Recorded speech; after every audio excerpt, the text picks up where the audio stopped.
Bulan Juni 2023 nanti BKN akan mengumumkan seleksi CPNS dan P3K tahun 2023. Tentunya ini sudah ditunggu-tunggu ya oleh teman-teman yang kemarin belum beruntung di P3K 2022. Nah, berkaca di P3K 2022, ini masih banyak peserta yang gugur di seleksi administrasinya.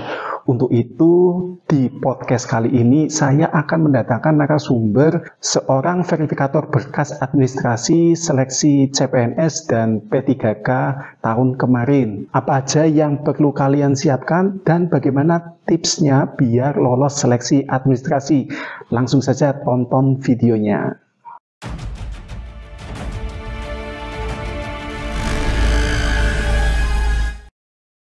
Oke, selamat datang Mas Arya. Terima kasih Mas. Selamat datang di channel saya, di Bas Channel Pranata Komputer. Di sini nanti kita akan membahas tentang verifikasi berkas Mas, di mana pada seleksi P3K 2022 itu yang kemarin banyak bermasalah tentang surat pengalaman kerja. Nah, ini kaitannya dengan verifikasi berkas. Tentunya Mas Arya punya pengalaman yang banyak nih tentang verifikasi berkas P3K maupun verifikasi berkas administrasi pada seleksi CPNS. Bisa diceritakan Mas pengalamannya saat memverifikasi berkas administrasi? Jadi gini Mas Bara, saya cerita mulai dari awal dulu ya. Ya. Kebetulan saya diberi kesempatan untuk terlibat di dalam panitia seleksi ya. Kebetulan waktu itu diberi kepercayaan ikut terlibat di panitia seleksi itu pada saat seleksi CPNS di tahun 2018, 2019 sampai dengan 2020. Ya mungkin sekitar 3 tahun itu ya, 3 tahun pengadaan. Dan kebetulan di tahun berikutnya kan sudah pandemi COVID ya, COVID. Nah, terus waktu itu kita mulai membuka pendaftaran. Waktu itu kita membuka pendaftaran, kemudian pendaftaran dilakukan melalui aplikasi dari BKN. SSASN. Betul, tepat sekali. Pada waktu itu saya diberi kesempatan untuk menjadi tim verifikator melalui aplikasi SSCASN, yaitu verifikasi online berkas seperti itu. Jadi terkait berkas persyaratan yang harus diunggah, itu memang kita harus lebih jeli ya, lebih detail dalam membaca apakah surat lamaran itu ditujukan kepada siapa, ataupun pas foto ukuran yang harus diunggah, seperti itu. Jadi dan mungkin masih banyak lagi ya. Jadi kita harus lebih detail, lebih jeli dalam melakukan unggah file. Seperti itu persyaratan. Oke, pada saat verifikasi berkas itu jenengan dikasih waktu khusus atau dibebas tugaskan atau memang mengerjakannya di sela-sela waktu yang agak senggang gitu? Jadi untuk pelaksanaan verifikasi online, kita tim panitia seleksi itu mengerjakan ketika di waktu-waktu sela, Mas Bara. Jadi tidak dibebas tugaskan, tetapi ketika misalkan kita sudah mengerjakan tugas sehari-hari, tugas kantor, dan ada waktu longgar, mungkin itu bisa kita manfaatkan untuk melakukan verifikasi. Kalau longgar ya. Iya. Permasalahannya kan yang di BKPSDM sendiri kan pekerjaan sangat menumpuk ya Mas. Tentunya ketika pekerjaannya menumpuk, otomatis Mas Arya mengerjakannya di malam hari kan. Iya, bisa. Nah, ketika di malam hari tentunya konsentrasi kejelian tersebut sudah menurun. Iya. Kalau saya pribadi sebenarnya saya punya ini motivasi kalau bisa pekerjaan jangan pernah untuk ditunda. Satu itu. Tips untuk verifikasi online itu kan kita hanya membutuhkan koneksi internet sebenarnya. Kita sebenarnya bisa melakukan verifikasi online melalui handphone ataupun tablet ataupun laptop ya. Yang penting di situ tersedia atau tersambung dengan koneksi internet. Sebenarnya dimanapun bisa sebenarnya seperti itu.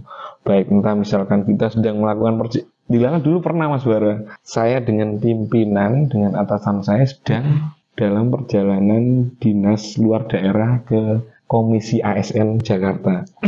Di sela-sela waktu itu yang kami tuju sedang ada rapat, akhirnya kami diminta untuk menunggu itu. Di sela-sela itu juga bisa saya gunakan waktu untuk memverifikasi seperti itu. Yang penting bisa terkoneksi internet dan ada sambungan internet. Itu aja sebenarnya. Oke, berarti ini petugas yang verifikator berkas itu memang bekerja ekstra keras ya. Betul. Jadi selain dia harus memverifikasi berkas yang diajukan teman-teman, dari tim ini juga harus mengerjakan tugas sehari-hari, tugas yang menjadi tugas pokok dan fungsinya seperti itu. Nah, kaitannya dengan itu, pernah nggak Mas Arya, wah saya salah berkas nih, harusnya ini TMS, tetapi saya kurang jeli gitu. Jadi untuk verifikasi, untuk para tim verifikator itu sebelum kita melakukan verifikasi, kita sebenarnya sudah dikumpulkan untuk technical meeting dulu, ada pelatihan teknis. Jadi disarankan ketika memang belum pasti dan belum yakin, itu bisa hanya diverifikasi tetapi tidak langsung dieksekusi. Seperti itu, ada pilihan seperti itu. Berarti istilahnya semacam baru di-save tetapi belum di-send gitu ya. Masih tersimpan. Nanti bisa ditinjau ulang lagi. Betul sekali. Oke, seperti itu. Betul. Pernah nggak ketika sudah pengumuman seleksi administrasi, yang bersangkutan pesertanya nggak terima, komplain seperti itu?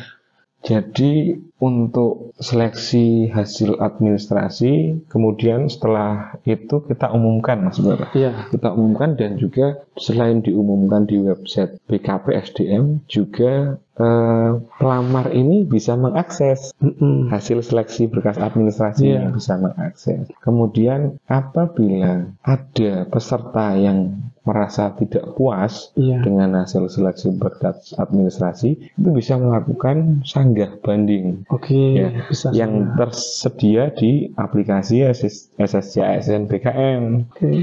Untuk masa sanggah banding itu bisa dilakukan mulai sejak 3 hari setelah pengumuman itu diterbitkan, dengan menceritakan kronologis di dalam aplikasi tersebut, yang kemudian nanti akan ditindaklanjuti dari operator kami. Begitu Mas Bara. Di kolom sanggah ini kan biasanya jumlah karakternya kan terbatas ya Mas Arya ya. Nah itu kalau kita mau menceritakan lebih detail gimana? Jadi begini, ada beberapa kemarin pelamar itu selain mereka sanggah banding melalui aplikasi, mereka juga datang ke BKPSDM untuk menyampaikan rasa ketidakpuasannya, karena mungkin bisa jadi saya sudah merasa memenuhi syarat ini, saya sudah mengupload. Berarti ini ternyata kok boleh datang ya? Sebenarnya gini, kalau untuk ketentuan dari BKN sendiri, sebenarnya itu hanya cukup melalui aplikasi, Mas. Seperti itu. Jadi kalau untuk sanggah banding, sebenarnya bisa disampaikan poin-poin kronologis, tapi poin-poinnya pasti nanti akan segera ditindaklanjuti oleh operator. Kadang kan kalau kita cuma poin-poin aja, petugas verifikasinya melihat lagi iki meneh, padahal sudah jelas ini TMS. Ada hal yang perlu disampaikan lebih detail lagi, tetapi karena keterbatasan karakter kan nggak bisa disampaikan. Nah, ada teman-teman yang di sini subscriber kami itu menanyakan hal tersebut. Pak, boleh nggak kalau misalkan sanggah datang ke BKPSDM. Ya kalau saya sih jawab aja ya boleh, selama itu sebatas konsultasi, tetapi untuk mekanisme sanggahnya memang tetap melalui SSCASN. Betul. Untuk mekanisme masa sanggah banding itu tetap harus dijalankan melalui aplikasi. Andai kata memang ada pelamar yang mungkin masih belum puas ya Mas Vera, mungkin bisa datang hanya untuk konsultasi atau mungkin mendapatkan pencerahan yang lebih jelas dan lebih rinci dari BKPSDM seperti itu. Kemudian yang biasanya menyebabkan TMS itu kalau berkas administrasi apa Mas? Sebenarnya kalau berkas administrasi itu kuncinya kalau buat saya itu hanya untuk ketelitian ya, kejelian. Untuk berkas kadang yang sering mereka tidak sesuai atau mereka tidak awas, mungkin seperti legalisir atau mungkin ini kadang juga lamaran itu hendaknya ditujukan siapa, kadang mereka tidak sesuai dengan ketentuan. Kemudian tentang materi. Terus materi apa ini? Materi itu kan ada yang tahun kemarin itu pakai materi yang ada di Shopee, kemudian ditandatangani, kemudian di scan. Ternyata nomor seri materinya sama. Gitu. Kalau untuk materai ya, materai. Jadi solusi untuk materai itu bisa dibeli secara online juga melalui e-materai ataupun dibeli secara offline ya, mungkin di kantor pos atau toko-toko terdekat ya. Jadi untuk materai mungkin beberapa sudah ada yang benar, cuman kalau untuk materai e-materai ini mereka mungkin beberapa masih belum familiar Mas Fer. Padahal sebenarnya praktis gitu sebenarnya. Tapi berdasarkan kemarin P3K 2022 yang pakai e-materai itu habis uang banyak banget loh Mas Arya. Gitu. Sampai 50.000 itu pernah ada yang komplain ke sini, dia sudah pakai e-materai ternyata dokumennya itu sulit untuk di-approve. Yang surat pernyataan 5 poin atau apa itu? Itu nggak bisa itu kalau di. Jadi gini, kalau untuk e-materai ketika kita membubuhkan itu kan bisa melalui website yang e-materai itu ataupun kita bisa melalui aplikasi PDF reader. Tapi kalau bisa yang berbayar, yang full versi. Karena kan itu dibutuhkan tanda tangan ya. Digital. Digital signature seperti itu. Jadi ketika memang menggunakan e-materai ya harus dipersiapkan dong aplikasi tersebut. Seperti itu Mas Fer. Oh gitu. Kemudian yang tahun kemarin itu ketika CPNS 2021 juga yang tanda tangannya tidak mengenai materai itu juga pernah nggak lolos administrasi karena dianggapnya tidak sah. Betul. Apakah betul seperti itu ya? Betul. Jadi untuk penandatangan di atas materai paling tidak harus mengenai materai seperti itu. Jadi ketika memang tanda tangan itu tidak mengenai materai, otomatis konsekuensinya ya mau tidak mau kita TMS Mas Vera. Seperti itu. Sadis ya berarti. Afgan ya. Afgan ya, seperti itu. Itu dari seleksi administrasi kira-kira nih Mas Arya. Berapa persen yang gugur? Kalau dari seleksi administrasi, sebenarnya prosentasenya untuk gugur itu sekitar 20-30% sih, sebenarnya tidak banyak maksudnya. Iya. Cuman kalau saya ya kembali lagi ke ketelitian mereka ya, sebenarnya kuncinya itu aja. Itu 20-30% ditarget atau memang orangnya nggak teliti aja itu pelamarnya? Bisa jadi kebetulan mereka kurang teliti. Kemudian bisa jadi ketika mereka mengupload mungkin entah itu terkendala koneksi atau apa, akhirnya belum berhasil ternyata gitu. Atau koneksi tiba-tiba terputus, tapi dia merasa sudah tersimpan, sudah terupload seperti itu. Padahal di tempat kami tidak ada filenya, kosong seperti itu. Jadi mau tidak mau kan tetap harus kita TMS. Berarti ada juga yang sampai nangis-nangis memohon-mohon untuk di ACC karena dia sudah yakin kemarin itu sudah diupload ternyata belum masuk ke server. Iya. Pernah nggak kejadian seperti itu? Jadi Pak, mohon Pak. kebetulan Dokumen saya. di tempat saya belum pernah ya. Cuman kalau andai kata hal itu terjadi, biasanya kami minta untuk ke pelamar untuk membuka lagi akunnya. Kan bisa login dengan akun sendiri ya, dan dicek apakah memang benar-benar sudah terupload atau belum. Jadi ketika memang kami sendiri pun ketika memverifikasi, ketika kita men-TMS pelamar, itu kita juga harus menyertakan alasan. Jadi kenapa kok di TMS, alasannya apa, harus detail, jelas, dan rinci. Seperti itu. Oh ya, ini Mas Arya, Iya. kalau yang di P3K Iya. itu kan biasanya dua hal yang sering di TMS. Yang pertama itu surat pengalaman kerja, Betul. dia tidak minimal eselon 2. Iya. Sama yang kedua, ini satunya apa ya?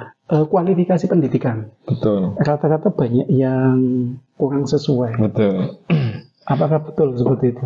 Jadi betul Mas Bara, kurang lebih seperti itu. Jadi gini, kalau untuk P3K guru ya, untuk P3K guru, ketika itu dipersyaratkan surat keterangan harus ditandatangani minimal pejabat eselon 2 atau jabatan pimpinan tinggi pratama, ya harus ditandatangani dengan pejabat eselon 2 ya, yaitu kepala dinas. Tidak bisa ketika misalkan yang menandatangani kepala sekolah atau mungkin kabid, kepala bidang di dinas pendidikan, itu tidak bisa. Begitu pula dengan P3K yang dari tenaga kesehatan. Seperti itu. Jadi yang bertanda tangan harus kepala dinas kesehatan. Berarti kalau yang di rumah sakit juga yang tanda tangan kepala dinas kesehatan kan? Betul. Seperti itu. Berarti ini semacam menjadi SOP ya. Ini jadi sasaran tembak pertama. Iya. Untuk pengalaman kerja ketika seleksi P3K. Betul. Jadi itu jadi prioritas kami juga, apakah sudah sesuai atau belum. Gitu. Kalau kembali lagi, kalau untuk rumah sakit, kita lihat dulu rumah sakitnya. Dalam hal ini tipe rumah sakit tersebut itu kelas apa. Apakah di rumah sakit tersebut sudah ada pejabat eselon 2 atau jabatan pimpinan tinggi pratama, karena ada rumah sakit yang masih kelas C dan direkturnya masih sekelas dengan pejabat administrator atau eselon 3A seperti itu. Berarti kalau tipe B sudah eselon 2? Betul, sudah eselon 2. Oh, berarti tidak perlu ke dinas kesehatan ya? Iya, karena direkturnya sudah sejajar dengan eselon 2 seperti itu. Oke, berarti ini buat teman-teman yang nanti akan melamar P3K 2023, teman-teman perlu perhatikan yang pertama yaitu masalah surat pengalaman kerjanya minimal 2 tahun ya Mas. Betul maksudnya. Minimal 2 tahun dan ditandatangani oleh pejabat eselon 2. Iya. Pejabat eselon 2 di sini berarti kepala dinas ya. Betul. Kemudian kualifikasi pendidikan ini Mas Arya. Kalau terkait kualifikasi pendidikan untuk P3K guru, kalau P3K guru ini kan memang kita pengangkatan data memang sesuai dari Dapodik, Dirjen Guru dan Tenaga Kependidikan ya, Kementerian Pendidikan. Jadi terkait linearitas itu mungkin belum begitu diperhatikan oleh data Dapodik. Memang dari data Dapodiknya memang seperti itu. Bahkan ada beberapa juga mereka yang memang belum memiliki sertifikat pendidik. Dan itu memang sementara info dari Dirjen GPK memang sementara diabaikan dulu. Mas Arya, ada nggak tips bagi teman-teman nanti yang akan melamar P3K 2023 nanti? Kalau tips ya dari saya untuk calon pelamar P3K, alangkah baiknya kita melihat dulu ya kriteria atau persyaratan yang ditentukan oleh instansi ya yang membuka. Apakah kita sudah sesuai dengan kriteria persyaratan? Kalau memang kita sesuai dengan kriteria dan persyaratan, ya kita mungkin bisa mencoba untuk melamar ya. Melamar, dan ketika mengajukan permohonan lamaran tersebut dan kita melengkapi berkas administrasi, baik itu fisik ataupun via online ya, upload file, diusahakan kita lebih jeli lagi seperti itu. Kita lebih jeli, dan kalau untuk saya pribadi ini Mas Bara, kalau saya pribadi, kalau misalkan ketika ada satu syarat dan itu sifatnya mandatori atau diwajibkan ya, dan saya tidak memenuhi persyaratan, kalau saya mending mundur karena akan sia-sia. Tapi selama syarat itu bisa kita penuhi dan bisa kita cukupi, ya kita tetap terus jalan aja. Gitu ya. Daripada nekat, kualifikasi pendidikannya nggak sesuai, tetapi coba-coba malah ya habis di ongkos gitu kan. Betul Mas Bara. Oke, gitu aja teman-teman. Jadi di sini sudah dipaparkan langsung oleh narasumber kita yang beliau sudah pernah berkecimpung dalam dunia verifikasi berkas dalam seleksi P3K maupun seleksi CPNS. Oke, sekian dulu. Jangan lupa klik like dan subscribe dan share video ini ke sosial media kalian. Saya Basuki Rahmat dan Mas saya Arya. Salam Prakom Indonesia.